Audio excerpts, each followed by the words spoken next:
એમ કૈવલ સ્થિર જ છે, કૈવલ ફરતો નથી. આ બધા કયા બધાય ફરે છે, કૈવલ સ્થિર જ છે. એટલે જો કૈવલને તમે પકડી લો, બસ કૈવલ મારો સર્જનાર છે, એ મારો નાથ છે, એમ પકડી લો તો તમને કાળ કશું કરી શકે નહીં. એટલે આપણે ભાગ્યશાળી છીએ કે માણસનો ગાંઠ મળ્યો, અને મહાભાગ્યશાળી છીએ કે દિવ્ય પરમ ગુરુ જેવા આપણને માર્ગદર્શક મળ્યા, ભૂમિયા મળ્યા, અને આપણને ઉદ્ધાર કરનારા મળ્યા. હવે આપણે એક કૈવલનો આપણને લક્ષ્ય બતાવ્યો છે. એ લક્ષ્યને દુઃખ પડે, સંકટ પડે, આપત્તિ પડે, વિપત્તિ પડે, પણ એ વાલાને છોડવો જોઈએ નહીં. चैनल को सब्सक्राइब करिए, बेल आइकन दबाइए, ये वीडियो ज्यादा से ज्यादा लोगों तक पहुंचाइए.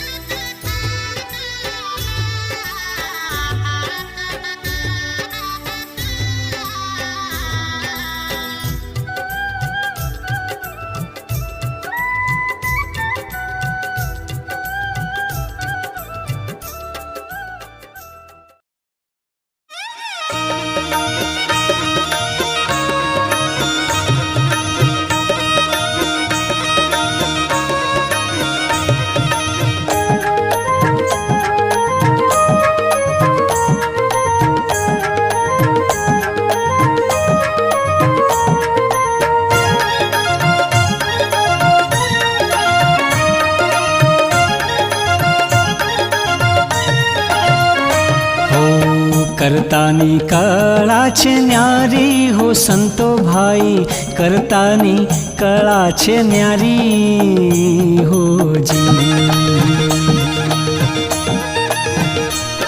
हो करतानी कला छे न्यारी हो संतो भाई, करतानी कला छे न्यारी हो जी. आवी रचना रचे ना देहधारी हो संतो भाई, करतानी कला छे न्यारी हो जी. करतानी कला छे न्यारी हो संतो भाई, करतानी कला छे न्यारी हो जी.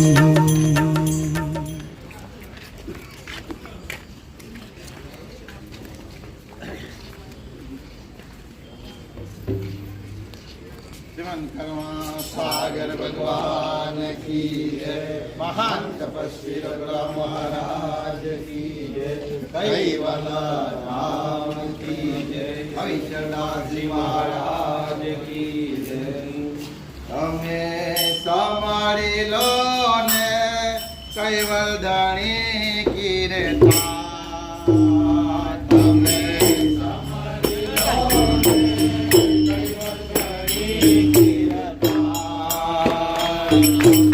લો ને કૈવલ ધણી કીર્તા.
महान तपस्वी रघुराम महाराज के जय। श्री परमहंस सुखानंद जी महाराज के जय। श्री विष्णुदास जी महाराज के जय। श्री शांतिदास जी महाराज के जय। श्री शीतलदास जी महाराज के जय। श्री अविशरदास जी महाराज के जय। श्री सरजूदास जी महाराज के जय। सर्व संतान के जय। सर्व देवान के जय। जगास्थान के जय। आज के आनंद के जय। सद्गुरु देव के जय।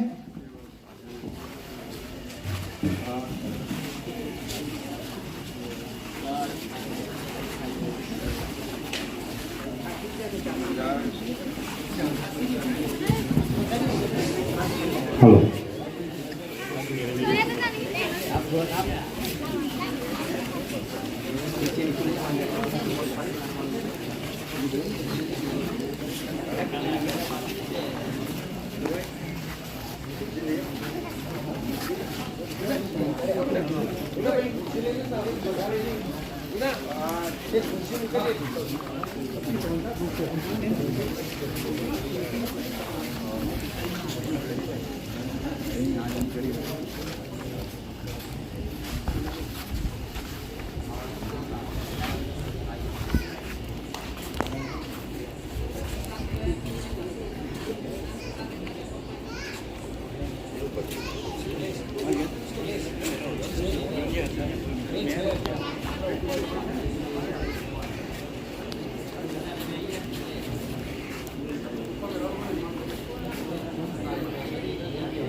श्रीमद् करुणासागर भगवान की जय। नरवेद सागर महाराज की जय। महान तपस्वी रघुराम महाराज की जय। कैवल धाम की जय। गुरु ब्रह्मा गुरु विष्णु गुरु देवो महेश्वर गुरु साक्षात् परब्रह्म तस्मै श्री गुरुवे नमः। ज्ञानमूलं गुरुमूर्ति पूजामूलं गुरुपदम् मन्त्रमूलं गुरुवाक्यम् मोक्षमूलं गुरुकृपा ब्रह्मानन्दं परमसुखदं केवलं ज्ञानमूर्ति द्वन्द्वतीतं गगनसदृशं तत्त्वमक्षादिलक्षणम् एकं नित्यं विमलयचलं सर्वाभिसाक्षिभूतं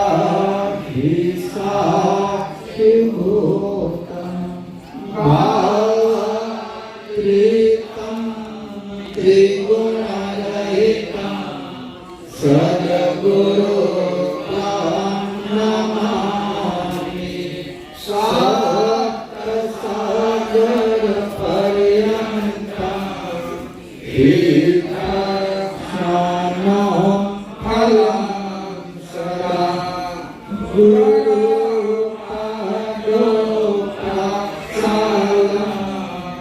सहस्रसेनेन दुर्लभम्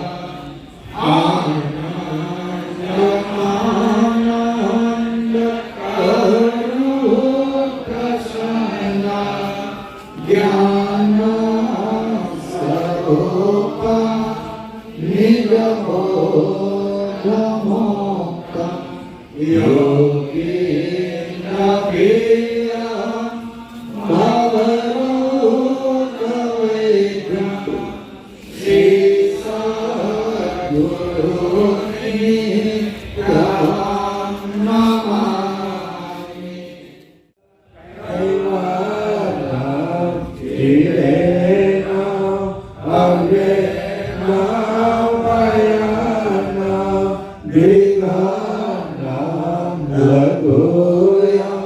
अमोघमस्तु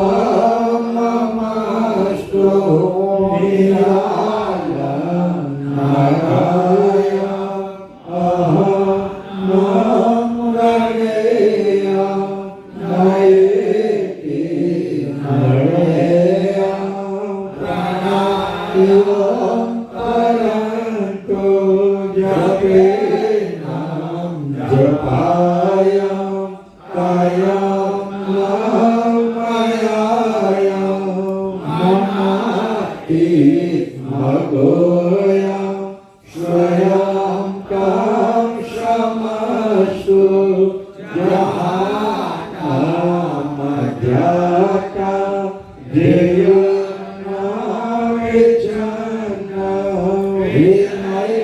ये करोति विवरजितवस्तु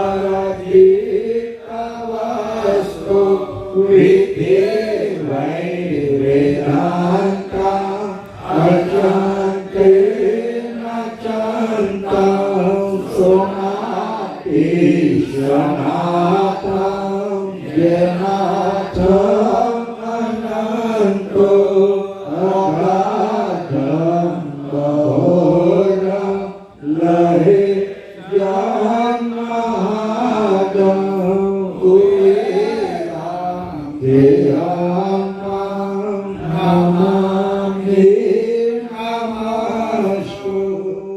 आद्य सकृत स्वराज्य कौणेश कैवल करता के कृष्ण स्वामी महाराज के श्रीमंत करुणा सागर भगवान के नरवेद सागर महाराज के महान तपस्वी रघुराम महाराज के परमहंस सुखानंद महाराज के विष्णुदास जी महाराज के शांतिदास जी महाराज के शीतलदास जी महाराज के अविचलदास जी महाराज के स्वर्गदास जी महाराज के सर्वे संतान के सर्वे देवन के नाम संप्रदाय के गुरु आदि सारसापुरी के कैवल धाम के तथा सत्संग प्रारंभ का जय जय सत कैवल साहेब।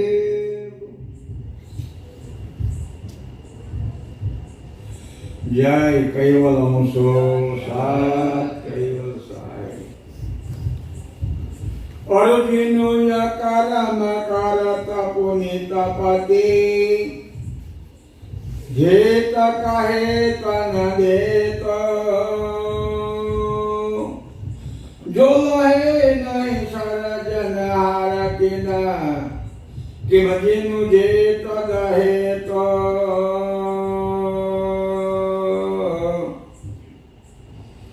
परम कृपालो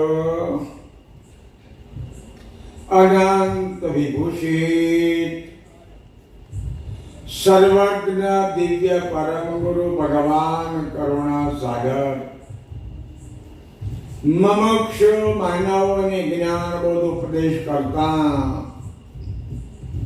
अलौकिक अमृतमय वाणी द्वारा स्वरचित विश्व विद्वांस महानिधि ग्रंथ ने विषय कैच अर्जुन करम करम पुनित पति हेत कहेत जिनके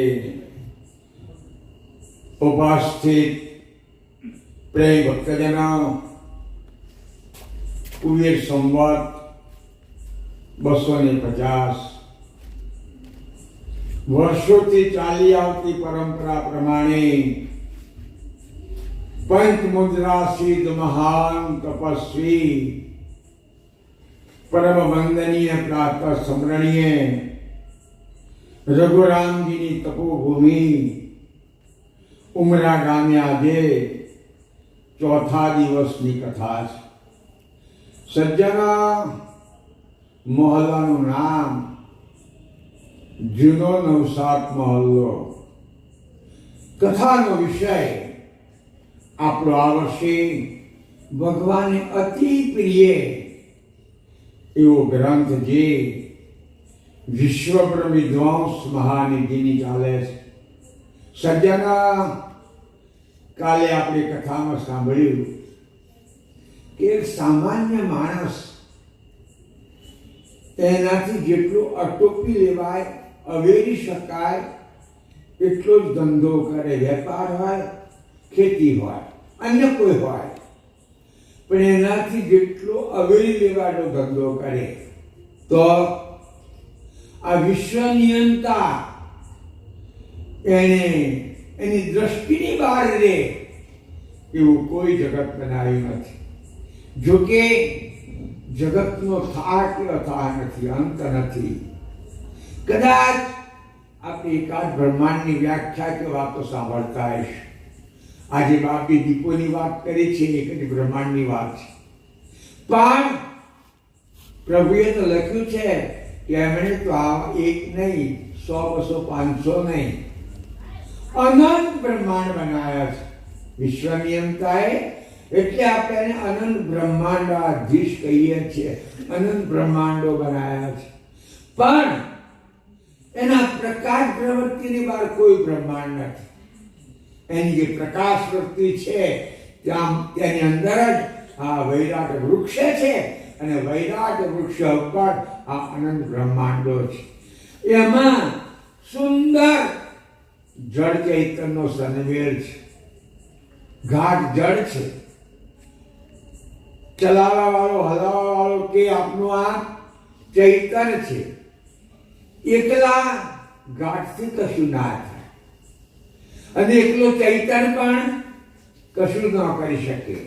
સુંદર જળ ચૈતન્યનો સંમેળ કર્યો છે, અને તે બધા જ ઘાટો જુદા જુદા તત્વોના પ્રાધાન્યમાં રહેલા છે. મોટા ભાગના ઘાટ તો પૃથ્વી તથા પ્રાધાન્યમાં છે. થોડું કહું તો આ જે સ્થાવર જાતિ છે, સ્થાવર જાતિ, એમાં પૃથ્વી તત્વના 9 ભાગ છે. એટલે હાલી ચાલી ના શકે. બાકીના 4 તત્વના ભાગ તો ખરા, પણ પૃથ્વીના 9 ભાગ છે. વળી આપણે પશુ આજે કઈ હાલીએ ચાલીએ ફરીએ એ પ્રાણીઓમાં પૃથ્વીના 6 ભાગ છે. બાકીના 4 તત્વના 4 ભાગ છે. એ વાલાએ એવી તત્વની કરામત ગોઠવી, કોઈની બુદ્ધિ કામ ના કરે. આ તો પૃથ્વી પરની વાત કરી. પણ દયાળુએ લખ્યું છે 9 લાખ જાતના ઘાટો પાણી મળે છે. કેટલા? 9 લાખ જાતના ઘાટો પાણી મળે છે. એમનામાં જળ તત્વ પ્રાધાન્ય છે. પાણીમાં રહી શકે, પાણીમાં જીવી શકે, પાણીમાં એનો પરિવાર હોય, બધું જ પાણીમાં હોય છે. આપણાથી ના રહેવાય, કારણ આપણે પૃથ્વી તત્વ પ્રાધાન્ય છે. એટલે જળમાં આપણે સહેલાઈથી ન રહીએ, કોઈ યંત્ર વડે રહીએ વાત નથી. જ્યારે એ મુક્ત રીતે પાણીમાં રહી શકે છે, એટલે એમનામાં જળ તત્વ વધારે છે. વળી ઘણી વસ્તુ તમે કથામાં કહ્યું હશે, અગ્નિ તત્વના આધારે ઘાટો છે. જ્યાં જ્યાં કાયમનો અગ્નિ સળગતો હોય, પારસીઓને 11માં કાયમ અગ્નિ સળગતો હોય, ત્યાં માથાના વાળ જેવા પાતળા જીવો, એટલે ઘાટો ફરતા હોય, તમે જીવ હોય છે. વળી આકાશ તત્વના આધારે કેટલાક જીવો રહેતા હોય છે, અને પવન તત્વના આધારે રહેતા હોય છે. કહેવાની મતલબ ગમે તે તત્વના આધારે રહેતા હોય. પૃથ્વી પર હોય, જળમાં હોય, પવનમાં હોય, અગ્નિમાં હોય, આકાશમાં હોય. પણ આ બધા જ ઘાટો કૈવલ કર્તાની બ્રહ્મવૃત્તિની અંદર જ છે. કેમ? એનું એક કારણ છે કે વાલાની જે દીર્ઘ દ્રષ્ટિ છે નિયંતાની, એ દ્રષ્ટિની બહાર કોઈ ચૈતન છે નહીં. દ્રષ્ટિની અંદર અનંત ચૈતન છે. ઘાટો ગણી શકો તો ગણાય, પણ અંશો તો ગણાય નહીં ને. એક તો દેખાતા નહીં. અને ભાગ્ય તો લખ્યું છે કે ચૈતન સરખું સરવમે અણુન્યાદ કનુધાર. અણુ, નાનામાં નાનો ઘાટ અણુ. કોને અણુ કહેવાય જાણો છો? શાસ્ત્રોમાં એક પ્રમાણ આવે છે, જાલાંતરે ગતઃ ભાનુ. માટીવાળા મકાન હોય, મને યાદ છે ને, હું પહેલે વહેલો ઉમરામાં આવ્યો તો 28, 29, 30, 35, 40 સુધી ઉમરામાં એક આરસીસીનું મકાન નહોતું. ઇવન મંદિર પણ નહોતું. મંદિર પણ માટીની નારીઓ હતી. તમે બધાએ જોયું હશે કદાચ. રઘુરામની કૃપા થઈ, ભગવાન જાણે જે થયું હોય તે, તો બધાને હવે ગગનચુંબી હવેલીઓ થઈ ગઈ. એટલે પેલી માસ્ટરનો નારોનો મકાન હોય, બે નારો કે થોડી જગ્યા હોય તો સૂર્યનો કિરણો ઘરમાં પડે. એને આપણે શું કહીએ જાણો છો? એરિયું. એરિયું કહેવામાં આવે. અને એ એરિયામાં રક્ષણ ફરતી આપણને દેખાય. એરિયામાં રક્ષણ ફરતી અંધારું હોય ને ઘરમાં, એટલે પેલા એરિયામાં રચકણ ફરતી દેખાય. એ રચકણના 30મા ભાગને અણુ કહેવામાં આવે છે. રચકણને અણુ ના કહેવામાં આવે, પણ રચકણના 30મા ભાગને અણુ કહેવામાં આવે છે. એટલે બાપ જે લખ્યું છે, ચૈતન સરખું શરમે અણુની આજ તનુધા. અણુ જેવડા ગાંઠમાં ચૈતન રહ્યો છે. અને વળી પ્રભુએ તે જગ્યાએ એવું લખ્યું છે, જેના અણુના 100 ભાગ, અણુ તો કયો? અણુનો 100 ભાગ હોય, એમાં બધા જ પ્રકારની રિદ્ધિ સિદ્ધિ. એટલો ગાંઠ વિચારો તો ખરા, એને કેમ કેમ ગયા હશે? તેની કે હાથ કેટલી બારીક હશે? એને પકડ્યો કેમ કેમ હશે? જેને અણુનો 30મો ભાગ અને એનો 100મો ભાગ, એ ઘાટને ઘડ્યો કેમ કેમ હશે? જાણો છો? ગમે એટલો ઘાટ નાનો હોય, મુખ હોય છે એને. એ ઘાટને મુખ હોય, દેખાય નહીં તો ભલે ના દેખાય. એને ચાલવા માટે કંઈક પગ કે પાંખો હોય, અને એને પેટ પણ હોય. કેટલો નાનો ઘાટ, અણુનો 100મો ભાગ, એને મુખ એ વાલાય એને ઘડ્યો કેમ કેમ હશે? એટલે એ વાલાએ કહે છે કે આ આખા ચૈતન બધા ઘાટોમાં પડેલા છે, તેમ છતાં કેટલાક ચૈતનો એવા છે, કદાચ તમને નહીં ગમે, આ ચૈતનો એવા છે કે જેને કોઈ ઘાટ જ નથી. ક્યારે છે? બ્રહ્મભૂમિકામાં. અહીંયા 2 શબ્દ લખ્યા ને, અકરમ અને કરમ. જેને કોઈ ઘાટ નથી એ કોઈ કરમ કરે ખરો? ના, ઘાટ વગર તો કર્મ થાય જ નહીં ને. નાનો મોટો ઘાટ હોય તો ઘાટથી કર્મ થાય છે, પણ જેને કોઈ ઘાટ જ નથી એવા કેટલાય ચૈતનો બ્રહ્મભૂમિકામાં છે. અરે વળી આપણું શરીર છોડીને ચૈતન જાય, આપણું શરીર છોડીને ચૈતન જાય, બધાને જવાના જ છે, જાય. જ્યાં સુધી એને બીજો ઘાટ ના મળે ત્યાં સુધી બ્રહ્મભૂમિકામાં ફરતો હોય છે. ત્યાં સુધી બ્રહ્મભૂમિકામાં ફરતો હોય છે. હવે જે બ્રહ્મભૂમિકામાં ઘાટ વગરના ચૈતનો છે એ બધા અકરમ છે, એને કોઈ કર્મ છે નહીં. અને જેને ઘાટ છે એ બધા કર્મ કરે છે. એટલે બાપજી કહે છે કે એની દ્રષ્ટિ બહાર કશું જ નથી. બાહ્ય દ્રષ્ટિથી બધા ઘાટોનું નિરીક્ષણ કરે છે, બધાનું પોષણ કરે, બધાને શ્વાસ આપે. એટલે પહેલા એક મોટું કુટુંબ હોય, પહેલાં તો સંયુક્ત કુટુંબ રહેતો હતો ને, સંયુક્ત કુટુંબ હોય, કદાચ 5-7 માણસ ઘરમાં હોય, નાનો 4-5-7 છોકરો હોય, બધાને 2 છોકરો એટલે થાય, એટલો છોકરો થાય. અને બધા ખેતરોમાં જાય, દાદીમાં ઘેર રહે, 8-10 છોકરો, નાનો ભટરીઓ ઘરમાં છે. છોકરો કંઈ ગણપતિજી ના આવે, ખ્યાલ આવે? ગણપતિજી ખ્યાલ આવે? સંડા જઈ ના આવે. એની દાદીની કહેતા તો ધોવા ખરીએ, કહેતો ધોવે, દાદી છી એટલે પેલી ધોવે, પણ કહેના તો ધોવા નહીં ને. આટલા નાના કુટુંબમાં ધોવાનું રહી જાય, ગભરાવાનું રહી જાય, ખવડાવવાનું રહી જાય, ઉડાવવાનું રહી જાય, આટલા નાના કુટુંબમાં. જ્યારે આ તો કોઈ પાર જ નહીં, દેહધારીઓ છે અને દેહ વગરના બ્રહ્મભૂમિકામાં અનંત અંશો, અનંત કોઈ ગણતરી નથી, એટલા ફરક છે.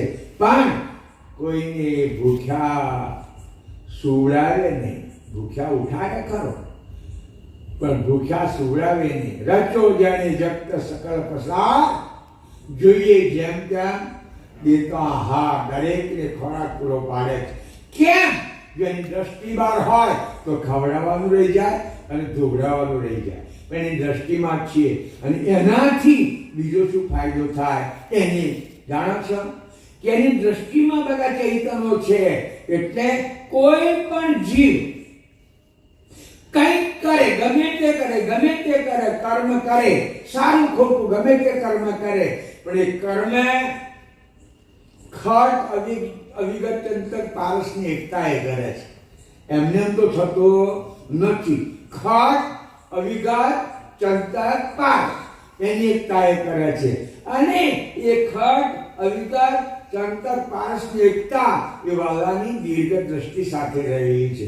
એટલે બધાના કર્મને જાણે. હવે તમને થોડી ખટ અવિકાર ચંતર પારસની વ્યાખ્યા સમજાવું. તમે આમ તો પારસનું નામ તો બોલતા હશો. ગુરુ મહિમા ને પારસ સ્પર્શ રહેલો જાતિ. પારસમાં તો ઘણી જગ્યાએ આવે છે. પારસ એક પથ્થરો જ આવે છે. પથ્થરો કઈ એવું નહીં આવતું, પણ એનામાં એવો ગુણ છે પારસમાં કે એને કોઈ ધાતુ વળાવે ને તો સોનું થઈ જાય. પણ ધ્યાન રાખજો, બાપજીએ લખ્યું છે, લોહ પારસકો સંગ કરે તો રહે નહીં તે જાતિ, પિત્તર કોસુ પલટે નહીં, વંઢેલ છે એની જ્ઞાતિ. બાકી ચોપાઈ છે. પારસને લોઢાનો સ્પર્શ થાય તો એ સોનું થઈ જાય. તાંબાનો સ્પર્શ થાય તો એ સોનું થઈ જાય. કદાચ બીજું કે બીજી ધાતુનો સ્પર્શ થાય તો એ સોનું થઈ જાય. એનામાં ગુણ એવું છે, આપણે જોયો નથી પારસ, પણ બાપજી લખ્યું ને સાંભળીએ છીએ.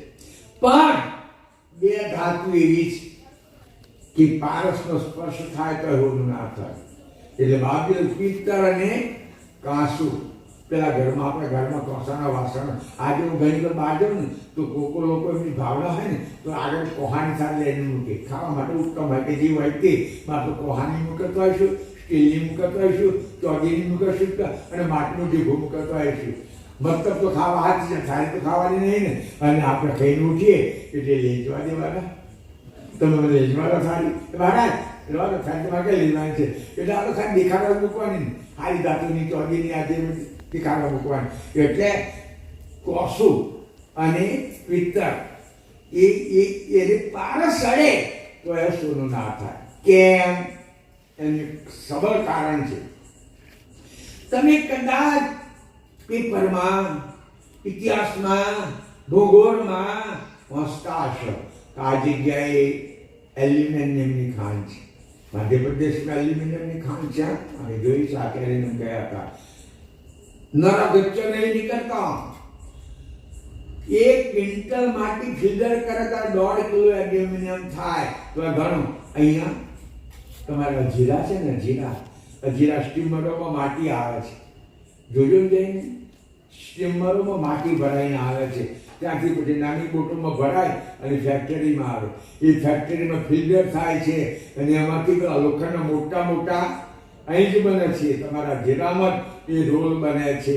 એટલે માટીમાંથી જમ્સ હોય એમ સોનું આ તે એની આવી ખાણો હોય કંઈ એમાંથી ગચ્ચર નીકળે નહીં. પણ કોઈ જગ્યાએ તમે પેપરમાં નહીં વાંચ્યું હોય, ઇતિહાસ કે ભૂગોળમાં નહીં વાંચ્યું હોય કે પિત્તરની ખાણ છે, કોસાની ખાણ છે, તો પ્રશ્ન ના થાય કે આ ધાતુ આવી ક્યાંથી. પ્રશ્ન થાય ને સમાજમાં આટલી બધી પિત્તર છે, ઘણું કોસુય ઘણું છે. જો એની ખોણો નથી તો જાડે લાગ્યું હશે, આકાશમાંથી ગુચ્ચા પડ્યા હશે ના. જે અમુક ધાતુઓ છે ને, અમુક ધાતુઓ એનો વેસ્ટેજ પડે ને એ વેસ્ટેજ ભેગો કરી અને એમાંથી આ પિત્તરને કોસું બનાવ્યું છે. એટલે એ ઓરિજિનલ ધાતુ નથી, માટે એને પારસનો સ્પર્શ થઈ શકતો નથી. તમને એક નાનો દાખલો આપો, ઉમરાની વાત નથી હોય તો વાંધો નહીં. કોઈ ભાઈએ કોકની છોકરી સાથેના છોકરાનો વિવાહ કર્યો. કોઈ ભાઈએ કોકની છોકરી સાથે એના છોકરાનો વિવાહ કર્યો. આવું બને છે, કરીએ છીએ આપણે. 2 વર્ષ આયા ગયા, આમ ત્યાં માલ્યું મેલ્યું બધું.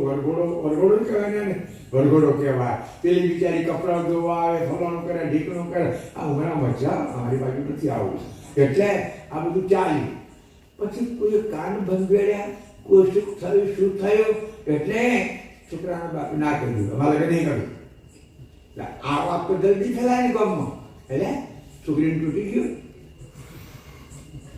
શું તૂટી ગયું? તમે શું તૂટી ગયું? ના ભાઈ એમ કે છોકરીને તૂટી ગયું, આમ થયું તેમ થયું, એમ વાતો લોકો કરે. તો આપણે શું કહીએ?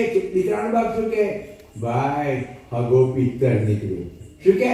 હગો પિત્તર નીકળ્યો. અરે પિત્તર કરતા લોખંડ સસ્તું છે, લોખંડ નીકળ્યો એમ કે ને, ના પિત્તર નીકળ્યો. એ ભલે કેનારો સમજતો નહીં હોય, એની પાછળનો આશય શું છે જાણો છો? કે એનામાં વિચારોની મક્કમતા રહી, જેને જેમ કહ્યું ચડાવ્યું એમ કહ્યું તેમ એને ના પાડી દીધી. એમ પિત્તળ અને કાંસુ ઓરિજિનલ ધાતુ નથી, એને પારસનો પટ લાગતો, બાકીની ધાતુને પારસનો પટ લાગે છે. પણ અહીં તો વાત આવી અવિગત ચંતા પારસ. પેલો પારસ આ તો જુદો છે. પારસમાંથી કોઈ ધાતુનું સોનું બન્યું, પછી એમાં બીજું કશું ના થાય, સોનું જ રહે. પણ અહીં તો અવિગત ચંતક પારસ જે કર્તાની સાથે એકતા ધરાવે છે, આપણા કર્મનું એલાન કરે.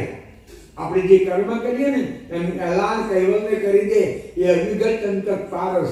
એ ખટ છે, ખટ અવિગત ચંતક પારસ. એ ખટ કયા? ખટ એટલે છ. ખટ એટલે છ. છ કયા? 3 ગુણ અને 3 ગણ. એ 6 છે. પણ આને અવિગત ચંતક પારસ કેમ કયા? એને કોઈ પ્રસંગ પડે એટલે એનામાં પાવર ચડે. સતોગુણનો પ્રસંગ પડે. હવે ઉમરામાં આજે 5મા દિવસની કથા છે ને, એક દિવસ મંદિરમાં કરી, 4 દિવસ અહીં કરી. હું રહીશ તો એટલો બધો પટ ચડશે, એટલો બધો પટ ચડશે. આ બધા કદાચ સાધુ થઈ ગઈ છે તો મંદિરમાં મૂકીશું કરી. પણ મને ખબર છે હું અહીંથી સ્ટેજ ઉપરથી ઉતરીશ ને એટલે લોકો કપડાં ખંખેરી ઉભા થઈ, કદાચ કથા ચોટીની ઘેર ના આવે. બરાબર? એટલે કહેવાની મતલબ કે અત્યારે આ સતોગુણ અવિગત તંત્રનો પટ ચડે છે. આપણને એવું લાગે કે આપણા જીવનમાં ભક્તિ જ કરવી જોઈએ, સત્સંગ કરવો જોઈએ, જોકે તમે બધા તો કરો છો, પણ એનો પટ ચડે ત્યાં સુધી આપણું જીવન બધું ભક્તિમય રહે. પછી એ પાવર ઉતરી જાય. આ અવિગત તંત્રનો સતોગુણનો પાવર હોય એ ઉતરી જાય એટલે ઇન્દ્રિયની જગ્યાએ રહે અને આપણે ઢીલા ગેસ જેવા થઈ ગઈએ. ના રે ભાઈ, બાપજી તો કે દુકાને જવું પડશે, નોકરીએ જવું પડશે, ફેક્ટરીએ જવું પડશે, તો હું ના આજે ચમકારે કહું છું. એ ના જાવ તો ચાલે જ ને. પણ આપણે પાવર ઉતરી જાય એટલે એને અવિગત તંત્ર પારસ કહેવાય. એ જ રીતે કદાચ તમોગુણનો પાવર ચડ્યો, બોલાબોલી થઈ, આમ ત્યાં ફલાણો ઢીકણો અને ચડ્યો એટલે મરું કે મારી નાખો. કેટલો ગુસ્સો કરે! વાત ના જેવી હોય કશું, કોઈ તો કૂતરું બાયને માર્યું હોય, કોઈ તો કોઈ ડોલ પાણી રેડ્યું હોય. ઝઘડો કેટલો હોય? કોઈ તો ડોલ પાણી નો હોય, કોઈ તો છોકરું રમતું આવ્યું હોય, એનો ઝઘડો હાલ. અને એટલો ગુસ્સો ચડ્યો, મરું કે મારી નાખો. તમોગુણનો પાવર ચડ્યો, તમોગુણનો અવિગત તંત્ર છે. અને પછી ધીરે ધીરે ધીરે ધીરે પાછી પાવર ઉતરી જાય એટલે પાછા હપ્પુચા ઢીલા થઈ જાય. રજોગુણ કરતા તમોગુણ વાળો તો હપ્પુચો ઢીલો થઈ જાય. એ જ રીતે કદાચ રજોગુણનો પટ ચડે. રજોગુણનો જેને પટ ચડે ને, આ તો મારું ના કહેવું છે, રજોગુણનો પટ ચડે ને એને 1000 ગમ ઉજળ દેખાય. 1000 ગમ ઉજળ દેખાય. મર્યાદા નહીં, આ નહીં, તે નહીં, આંધળો થાય એમ કહે તો ચાલે. પણ પછી પાવરનું કામ પતે અને પાવર ઉતરી જાય ને એટલે વિલાઈ ગયેલી વાલોર જોઈ છે, વિલાઈ ગયેલી વાલોર જોઈ છે, એવો એકદમ લૂલો થઈ ગયેલો હોય એટલે આને અવિગત તંત્ર પારસ કહેવાય. એ જ રીતે જળ સાથે કામ કરે. આ તો ચેતનની વાત કરી મેં, કારણ સત્સંગ ચેતન જોડે થાય, ગુસ્સો ચેતન જોડે થાય. બરાબર? પછી રજોગુણનો પણ ચેતન સાથે ચડે. પણ જ્યારે જળનું કામ પડે ત્યારે 3 ગણનો પટ ચડે. ગણનો કોઈ વસ્તુ ચકવી હોય, કે રસ્તા જવું હોય, સુમસાન બેહી જવું હોય તો એનો પટ ચડે. અને એ પટ ચડી ઉતરી જાય એટલે પાછા હતા ને એવા છે. એટલે અવિગત તંત્ર પારસ એટલા માટે કહેવાય છે કે પટ ચડે ને ઉતરે, ચડે ને ઉતરે. એ ખટ અવિગત તંત્ર પારસની એકતા કર્તાના બાહ્ય દૃષ્ટિ સાથે છે. એટલે આપણા બધા જ કર્મને સારી રીતે કશું એનાથી જાણ્યું નથી. સજ્જન, તનથી કરો, વાણીથી કરો, યા મનથી કરો, એની જાણબાર છે નહીં. એટલી ભક્તિ કરજો, કપાળમાં તિલક કરજો, ગળામાં કંઠી રાખજો, મંદિરે જજો. પણ જ્યાં સુધી કર્મ નહીં સુધરે ત્યાં સુધી આ બધી વાતોમાં મજા નહીં આવે. કર્મ સુધારવાની જરૂર છે.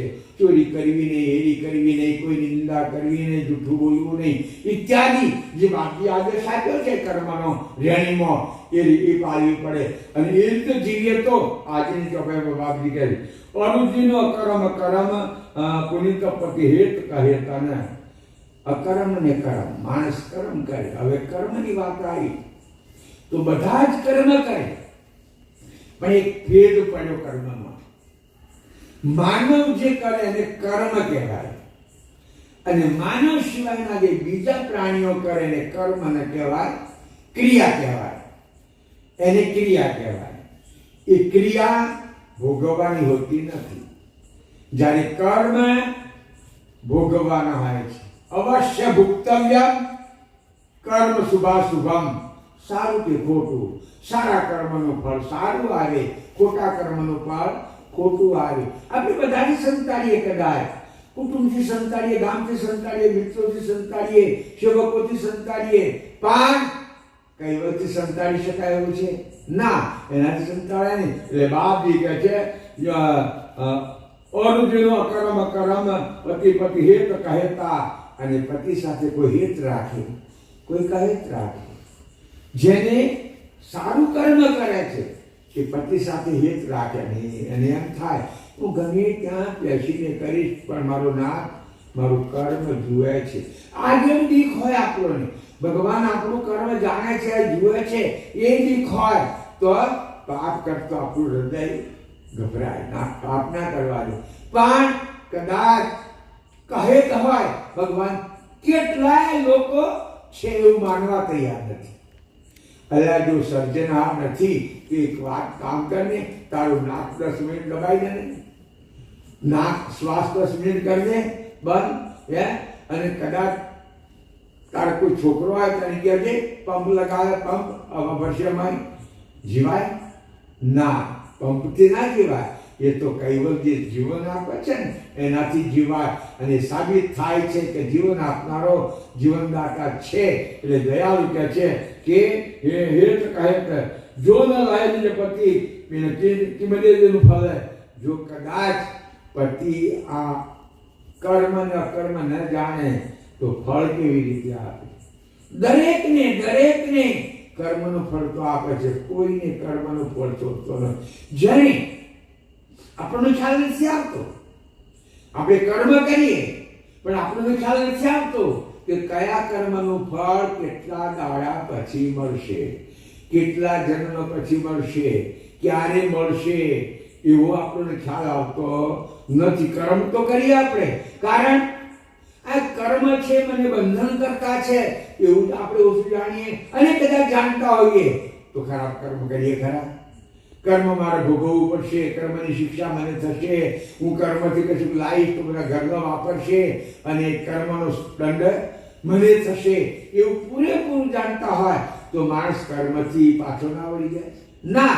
પણ જાણવા છતાં મહાભારતની એક વાત આવે છે. મહાભારત દુર્યોધન કહે છે, દુર્યોધન ભીષ્મ પિતાને દ્રોણને કહે છે હું કર્મ શું છે અકર્મ શું જાણું છું, નીતિ શું જાણું, અનીતિને જાણું છું, પણ અનીતિ છોડી શકતો નથી અને નીતિને પકડી શકતો નથી. જાણું છું છતાં એને અનીતિને છોડી શકતો નથી, નીતિને પકડી શકતો નથી. કેમ? એના એ પ્રકારના જડતાના સંસ્કાર કે જે હોય તે. એટલે બાપજી કહે છે એ કહે જો ન લહેલી જગતા પરંતુ કિંમતો દેખ એ ફળ. જો કરતા આ વાતને ના જાણતા હોય તો ફળ આપે. અને ફળની વાતને કરીને તિબેર પક્ષે તમે કર્મ કર્યું, 3 પક્ષમાં જજમેન્ટ આવે. કદાચ વધારે ઘાતકી કર્મ હોય, એની અંદર અંતસ્કરણ બધા જોડાઈ ગયેલા હોય તો તિબેર પક્ષે તિબેર વર્ષે પછી ફળ આવે. અને કદાચ એમ કરતા કરતા જિંદગીની યાત્રા પૂરી થઈ ગઈ તો કર્મનો ભોગવો તો પૂરો ના થાય. કર્મ બીજા જન્મ ઉઘરાણી કરે અને જ્યાં સુધી એ કર્મ ફળ ના આપે ત્યાં સુધી એ કર્મ શાંત પડે નહીં. તમને એક નાનો દાખલો આપો, કોઈ વાત તો નહીં કહું, પણ સુગ્રીવનો પક્ષ લેવા વાલીને રામે માર્યો. આ તો રામાયણમાં આવે જ છે, રામે માર્યો. જો કે સુગ્રીવ જંગલમાં રહેતો હતો, એની પત્ની તારા એ વાલી પચાઈ પડ્યો હતો, એનો મોટો ભાઈ પચાઈ પડ્યો હતો અને એ કિષ્કિંધામાં રાજગાદી પર રહેતો હતો. ડુંગર ઉપર આ વાલી રે, એ વાલીને રામનો ભેટો હનુમાનજી દ્વારા થયો. વાલી અને રામ એનો ભેટો હનુમાનજી દ્વારા થયો. એટલે બે પરિસ્થિતિ જોઈ. વાલીની વાત રામે સાંભળી અને રામની વાત સુગ્રીવે સાંભળી અને સુગ્રીવની વાત રામે સાંભળી. તો અર્થ એવો થયો, આવો ભાઈ હરખા, આપણે બે હરખા. કારણ સીતાને કાણ લઈ ગયો તો રામને ખબર ન હતી, અન્ય અદબત ખોરતા હતા. અને આની પત્ની જે તારા એ તો વાલી પચાઈ પડ્યો હતો, એની પૂરી ખબર હતી. પણ એક મિત્ર વફાદાર કોણ કહેવા જાણો, મારા તમારા બારણે 5 માણસ આવ્યા, કોઈ મિત્રો આવ્યા, સગા આવ્યા, કોઈ ફ્રેન્ડ આવ્યા, 5 માણસ આવ્યા. તમે એક ડીશમાં 3 ગ્લાસ મૂકી પાણી ભરીને આપણી બેન દીકરી તમે લઈને આવ્યા. જે ઉતાવળીઓ હશે ને પેલો ગ્લાસ લઈ લેશે, ઉતાવળીઓ હશે, કારણ પછી ફરી આવ્યા કે ગ્લાસ ના આવ્યા એટલે ઉતરશો રહેશે, પેલો લઈ લેશે. અને જે સંતોષી, શાણો, ડાયો, વિશાળ દિલવાળો હશે ને એ શાંતિથી પાણી પીશે. આ એક પરીક્ષા છે એની. એટલે જે મુશ્કેલીમાં હોય એની ફરજ છે કે મિત્રની મુશ્કેલી દૂર કરવી. એટલે રામે કહ્યું કે પહેલા તારી મુશ્કેલી દૂર કરું, પછી તું તારી વાનર સેના લઈ અને સીતાની શોધમાં લાગી જઈએ. હવે આના માટે બીજું કરવાનું નહોતું. એ પેલા પહાડમાંથી નીચે આવે મેદાનમાં એટલે વાલી દોડતો જ આવતો ને મારવા માટે. એ પહાડ ઉપર વાલી જઈ શકતો નહોતો, કારણ એક ઋષિનો શ્રાપ હતો. એટલે વાલી ત્યાં જઈ શકતો નહોતો. ઘણું કહ્યું સુગ્રીવે રામને, ઘણું કહ્યું કે પ્રભુ એ મહાન બળવાન છે, અરે એટલો બધો તાકાત વાળો છે. હું રામાયણ વચ્ચે કહું છું, મને ખબર નહીં તાકાત છે કે એણે એક વખત આ વાલી સંધ્યા કરવા બેઠેલો, ભગત હતો, સંધ્યા કરવા બેઠેલો અને એની સંધ્યામાં રાવણે દખલ કરી. એટલે એ રાવણને પકડી અને બગલમાં ગાળી દીધો. એને 6 મહિને કાઢ્યો તો 6 મહિના રાવણે ખાધી શું હશે ભાઈ? પણ ગપ્પો મારવા લોકો બેહે ત્યારે મોટો મોટો ગપ્પો ના તે કેલી મેલે. 6 મહિને કાઢ્યો. અને વળી શિવજીનો એ ભગત હતો, તે શિવજીએ વાલીને વરદાન આપેલું કે તારી સામે જે યુદ્ધ કરવા આવે એનું અડધું બળ તારામાં આવતું રહે. જે આવે તે માણસ આવે, રાક્ષસ આવે, કોઈ બીજો આવે તો અડધું બળ તારામાં આવતું રહે. આવું શિવનું વરદાન હતું. હવે આ કોઈનાથી જીતાય? એ કેટલો બળવાન હતો? રાવણે 6 મહિના બગલમાં કાઢી ગયો, એટલો બળવાન હતો. અને પાછો શિવનો આશીર્વાદ કે તારામાં અડધું બળ આપતું રહે, એટલે કોઈથી જીતાય નહીં. માટે સુગ્રીવ કહે છે પ્રભુ યુદ્ધ કરવું સારું નથી, પણ આ પુરુષોત્તમ સમુદ્રા પુરુષોત્તમ, મારે કોઈ પણ રીતે તારું સંકટ દૂર કરવું. યુદ્ધમાં પેલા નીચે ઉતર્યો એટલે વાલી તો દોડતો આવ્યો. 2 પ્રથમ બેઠા, એ વખત બોમ્બ નતા કે એ વખત તો બીજા અચ્છા હતા અને આ વાનરો હતા એટલે પ્રથમ બેઠા વળ્યા. રામ ઓળખી શક્યા નહીં કે વાલી કોણ સુગ્રીવ કોણ. રામાયણ લખ્યું છે, રામાયણમાં છે. જો સુગ્રીવ કે વાલીને જો ઓળખી ન શકે તો એ અંતર્જામી કહેવાય.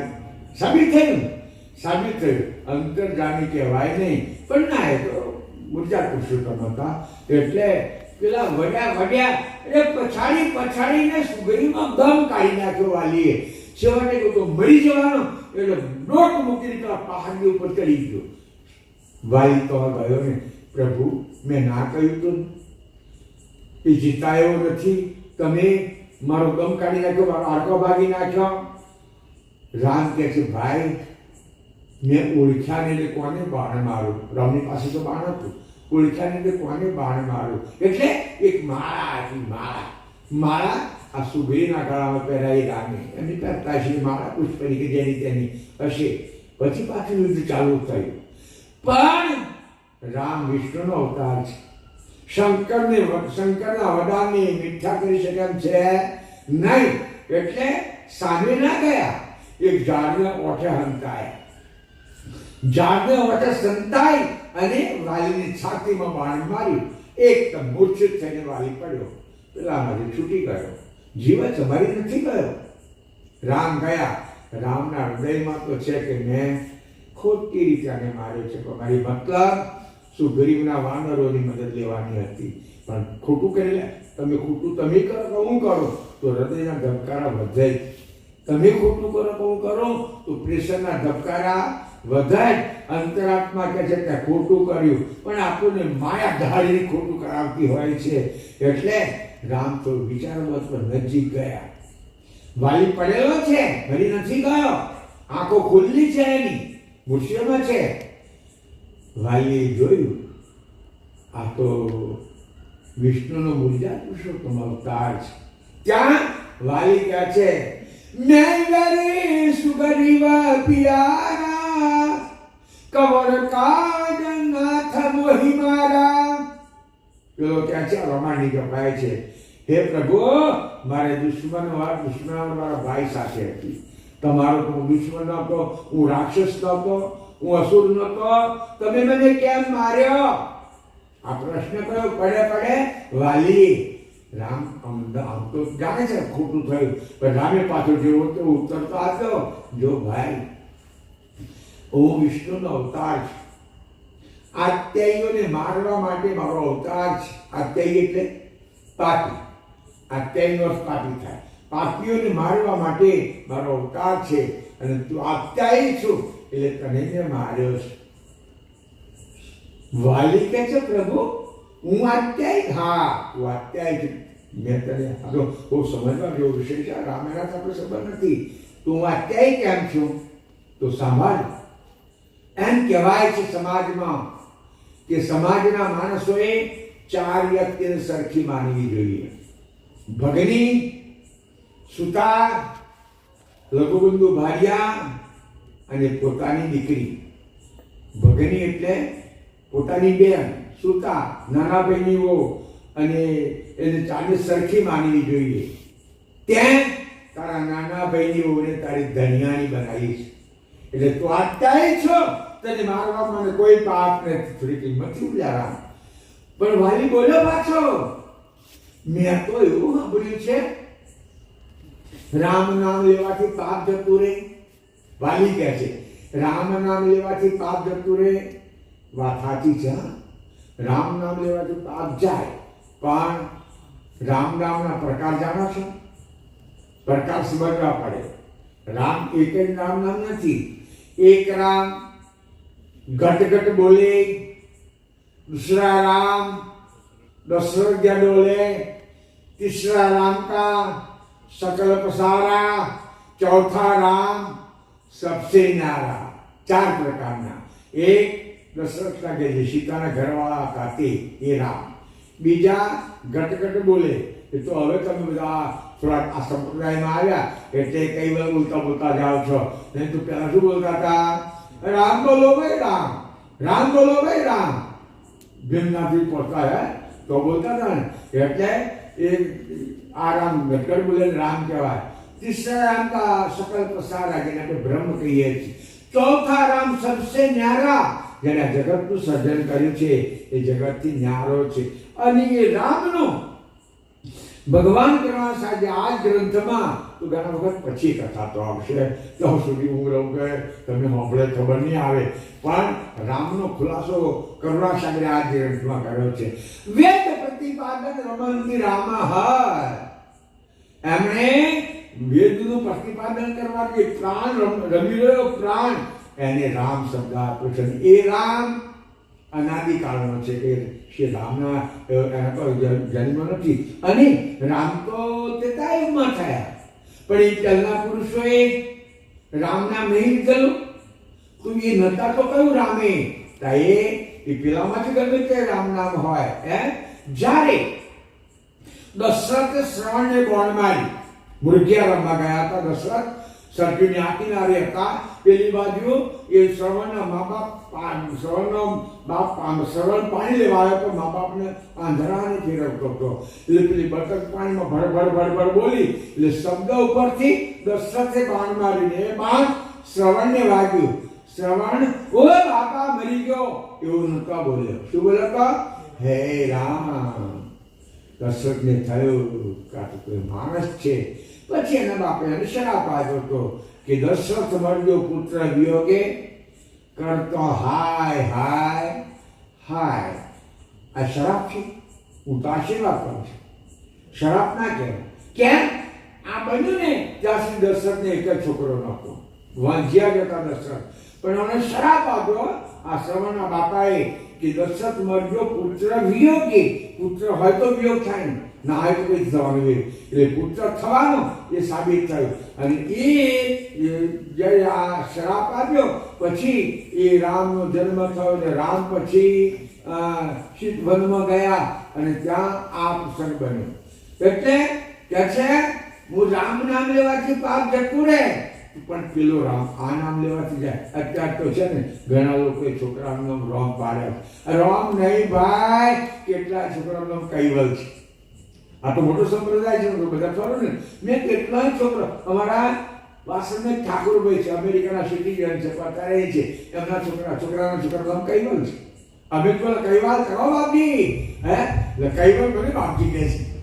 હે કૈવલ મને બાપજી કહે છે. એટલે કહેવાની મતલબ કે આવા નામ એકલું હોય પણ વ્યક્તિ બરાબર ના હોય તો આપણું કામ થાય નહીં. એટલે એ કહે છે તમે સામે આવીને ઉભા રહ્યા, રામ હાર્યા, જીવવું છે કે ના, તમે મારી સામે ઉભા હો અને મારો પ્રાણ છૂટે તો સારું થાય. એ પછી એનો પ્રાણ છૂટી ગયો. પછી એક કામ કરજો તમે. શું? મારા અંગતની જવાબદારી તમારે માટે. એનો છોકરો હતો અંગત. લક્ષ્મણ ગયા કિષ્કિંધામાં, રામ નતા ગયા, વનવાસ હતો. ગાડી ઉપર સુગ્રીવને બેસાડ્યો અને પછી અંગદને બેસાડી દીધો યુવરાજ તરીકે.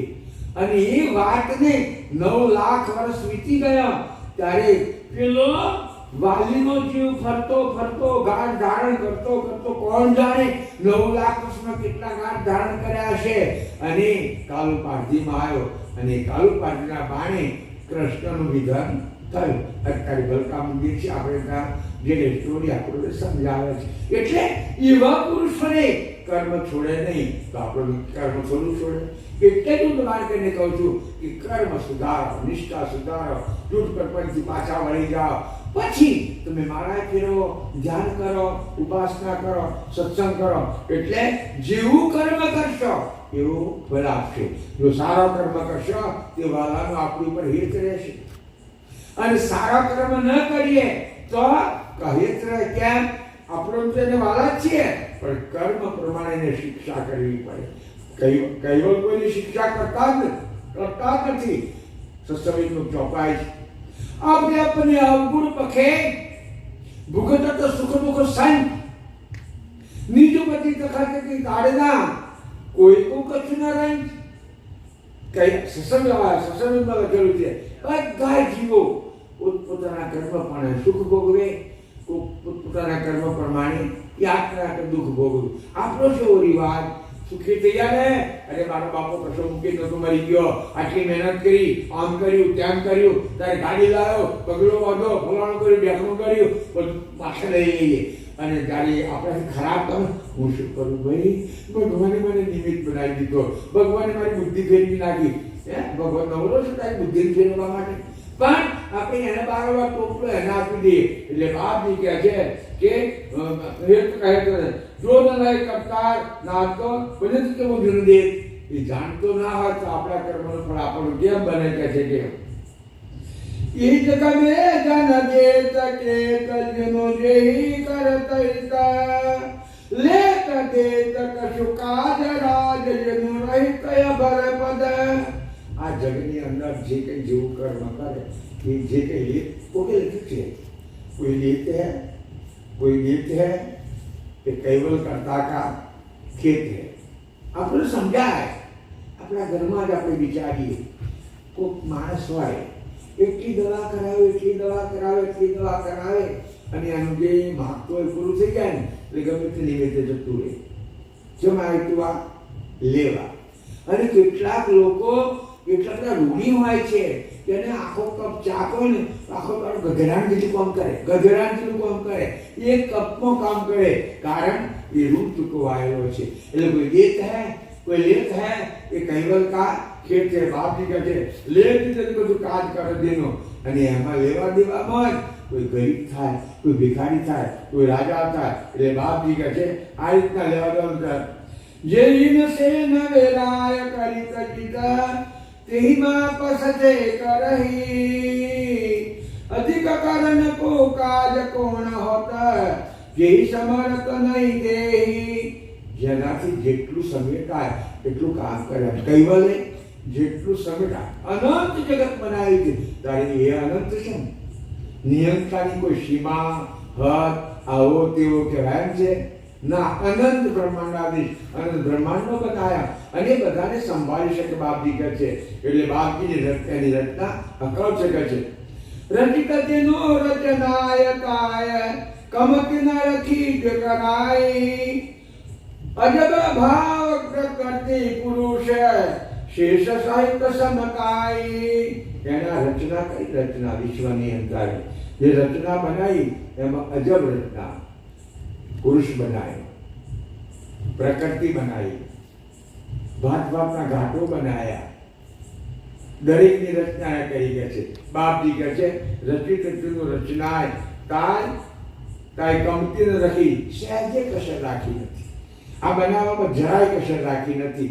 તો પછી પાછળથી જે લોકો આવ્યા એમને શું નવું બનાવ્યું હશે? કશું બનાવ્યું હશે? તો પછી એમને પરમેશ્વર કેમ કહ્યા?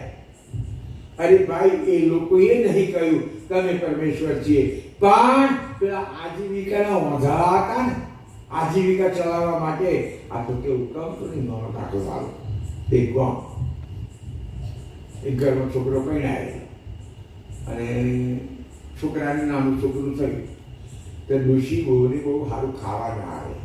હા પહેલાં તો ડોશીનો રાજ હતો, ડોશીને કાઢી પડી ગઈ એટલે ખાવા ના આવે. તો પેલી બહુ શું કે ના શીરો ખાવો છે તો છોકરો ના પાડે, ના ના હું કે શીરો શેકે, ટીનો ખાય કે એની માં ખાય, એની માં ખાય. પણ ટીનાના બને શીરો શેકે એમ ભગવાનના બધા નામો આગળ ધરી ધરીને આમ કરો, આમ મેલો, આમ મળશે, ત્યાં મળશે, આ બધું કોણે કર્યું? એટલે આગવા હોય આગવા એવું કરી ગયો છે. એટલે બાપજી કહે છે કે રચિત રચનાય કાય કમતી રાખી જરાય કરે, અજબ પ્રકૃતિ પુરુષ સમેતને એના બધું જ બનાવ્યું કે છે. ઇન્દ્ર ચંદ સુરજ દક્ષ જક્ષ કરદશતા કાળો ગણ ગાંધર્વ સહિત લોક સપ્ત જેહી પાતાળો.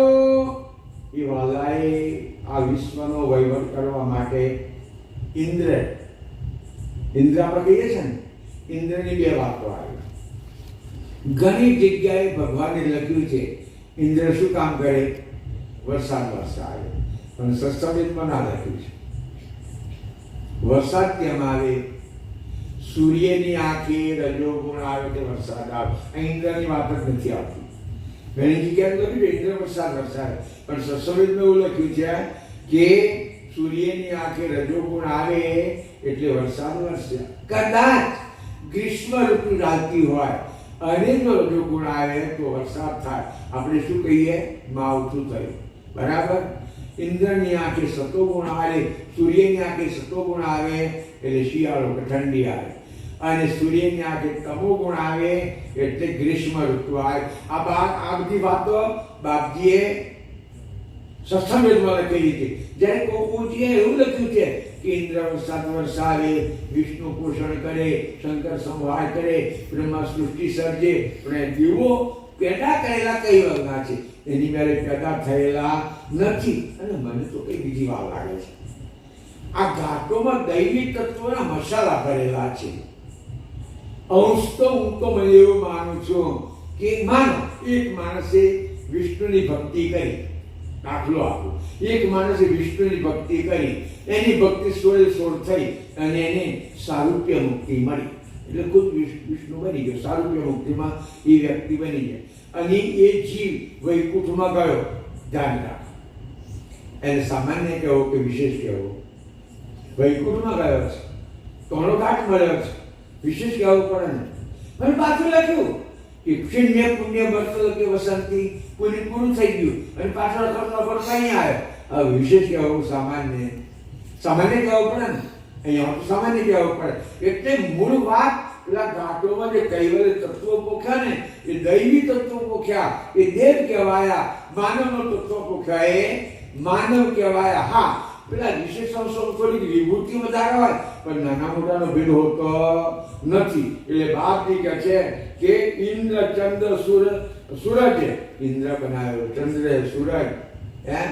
બાપજી તો ઘણી બધી વાતો લખી છે, આપણે તો માનવી પડે.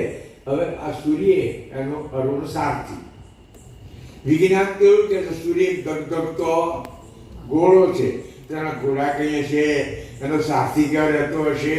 એક પ્રશ્ન છે ને મોટો.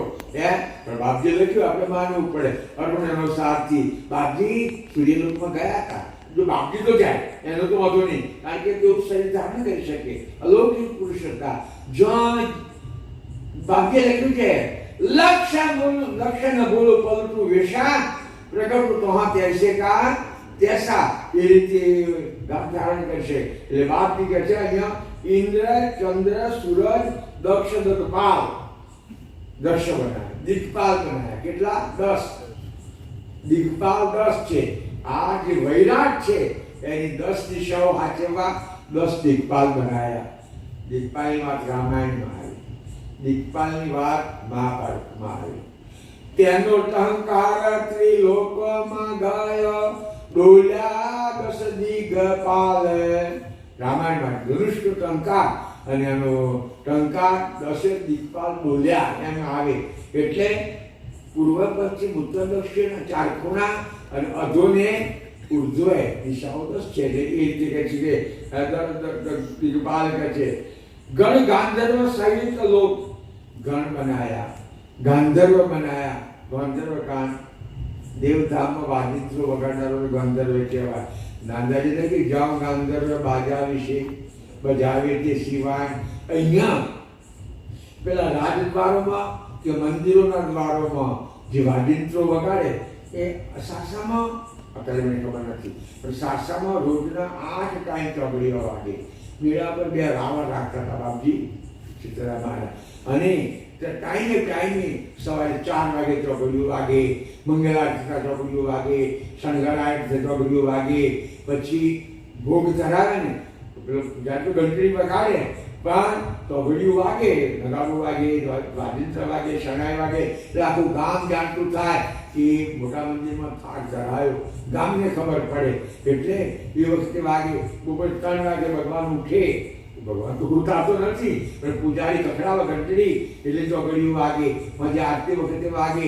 રાતે 12 વાગે વાગે.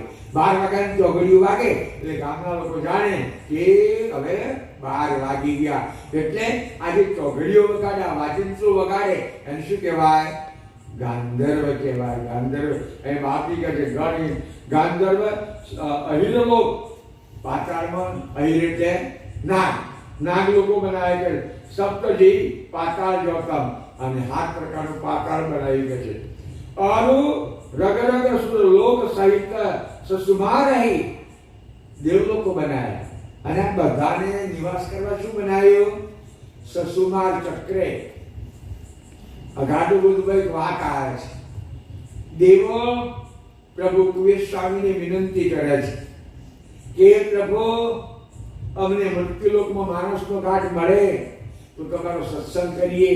અહીંયા સસુમાર ધીરજન દરહી. સસુમાર એટલે લોખંડનો હશે, વજ્રનો હશે? ના, પવનનું ચક્ર આવે છે, પવન. અને એના આધારે બધા દૈવી ધામો આકે ઓછું હતું. દરેકની ગતિ જુદી જુદી હોય. ચંદ્રની ગતિ જુદી, સૂર્યની ગતિ જુદી, તારાઓની ગતિ જુદી, પણ સસુમાર ચક્રના આધારે બધા જ ફરતા હોય છે. લોકો ઘણા કેમ કહે છે ધ્રુવ અવિચલ છે. ના, બાપજી ના પાડી. ધ્રુવનું ધરી પર રહે છે એટલે દેખાય ઘરના ઘેર, પણ ધ્રુવને ફરવું તો પડે.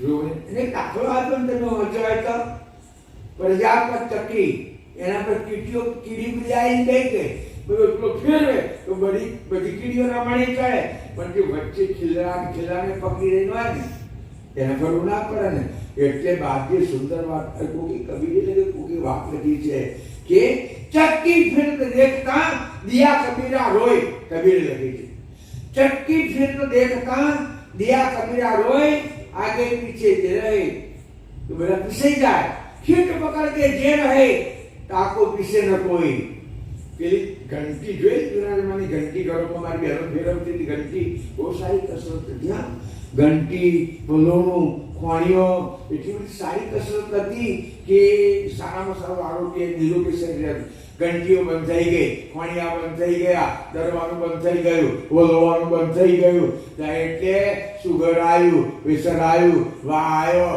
આ બધા મહેમાન આપણે તો આવ્યા ને તો પેલો કોઈ નતા આવતા એટલે કે છે પેલી ઘંટી ફરે એટલે બધી કીડીઓ તો ફરે પણ કિલો પકડીને જે દાણો રે એને પીસી શકે નહીં એમ કૈવળ સ્થિર જ છે કૈવળ ફરતો નથી આ બધા કયા બધાય ફરે છે કૈવળ સ્થિર જ છે એટલે જો કૈવળને તમે પકડી લો બસ કૈવળ મારો સર્જનાર છે એ મારો નાથ છે એમ પકડી લો તો તમને કાળ કશું કરી શકે નહીં એટલે આપણે ભાગ્યશાળી છીએ કે માણસનો ગાંઠ મળ્યો અને મહાભાગ્યશાળી છીએ કે દિવ્ય પરમ ગુરુ જેવા આપણને માર્ગદર્શક મળ્યા ભૂમિયા મળ્યા અને આપણને ઉદ્ધાર કરનારા મળ્યા હવે આપણે એક કૈવલ્યનું આપણને લક્ષ્ય બતાવ્યો છે એ લક્ષ્યને દુઃખ પડે સંકટ પડે આપત્તિ પડે વિપત્તિ પડે પણ એ વાલાને છોડવો જોઈએ નહીં એને ન છોડીએ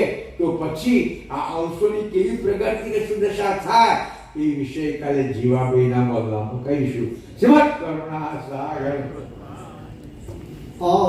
दुष्कृत स्वराज्य कमनेष्टैवल कर्तापि कृष्ण स्वामी महाराज के श्रीमंत करुणा सागर भगवान के नरवेद सागर महाराज के महान तपस्वीर गुराम महाराज के परमहंस सुखानंद महाराज के विष्णुदास जी महाराज के शांतिदास जी महाराज के शीतलदास जी महाराज के अविचरदास जी महाराज के स्वर्गदास जी महाराज के सर्वे संतन के सर्वे देवन के नाम संप्रदाय के दुर्गादि सारसापुरी के कैवल धाम कथा संग समाप्ति का जय जय सब कैवल साहेब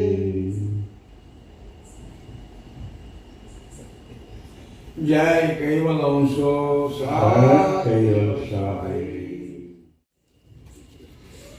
जय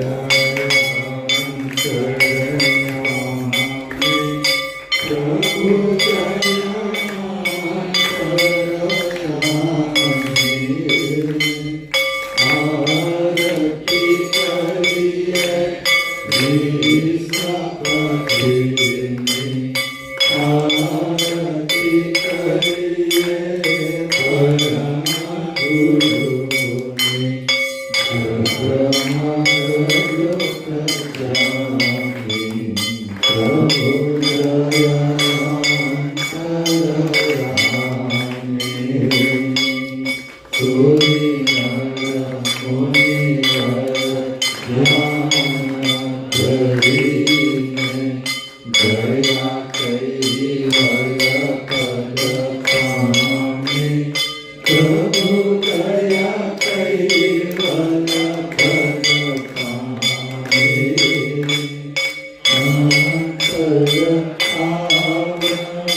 श्री नर्मदा सागर महाराज की जय।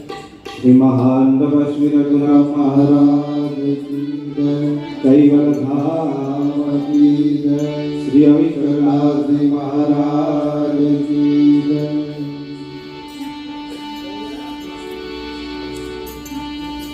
तो छेवट के छेवट जही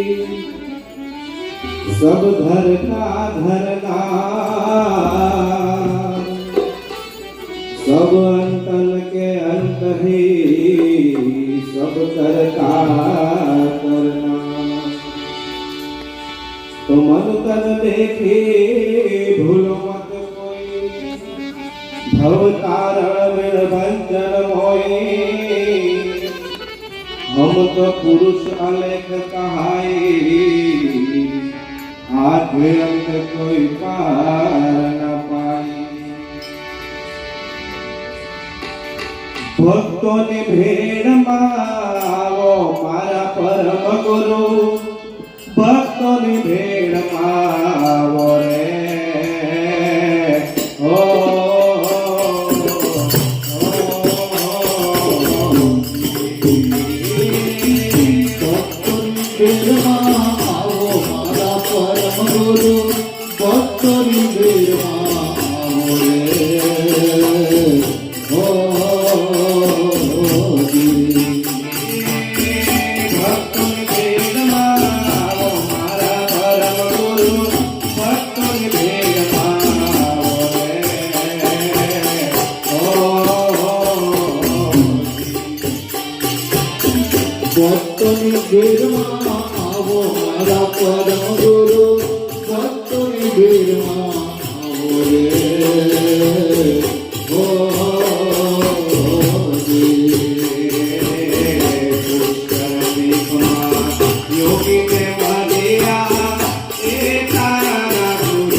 योगी मरिया एक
Ah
Hare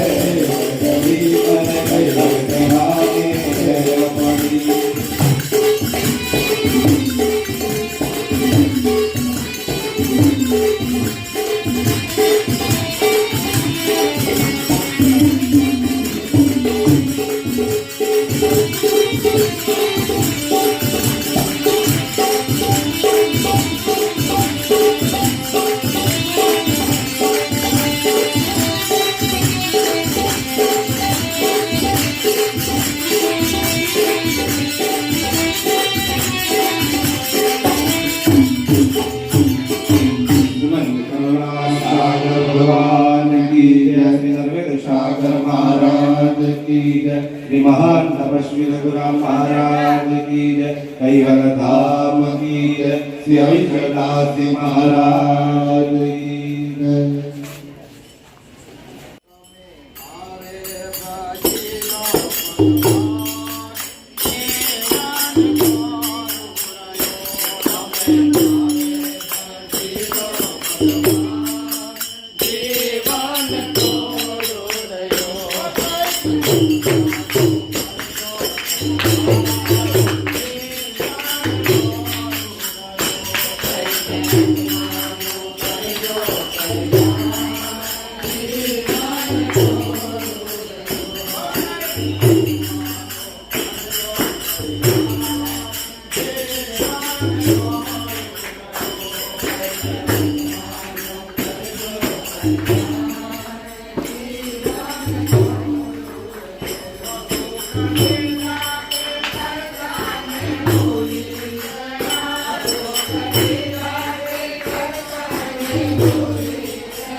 महान तपस्वी रघुराम महाराज की जय, कैवल धाम की जय, अविचल दास जी महाराज की जय।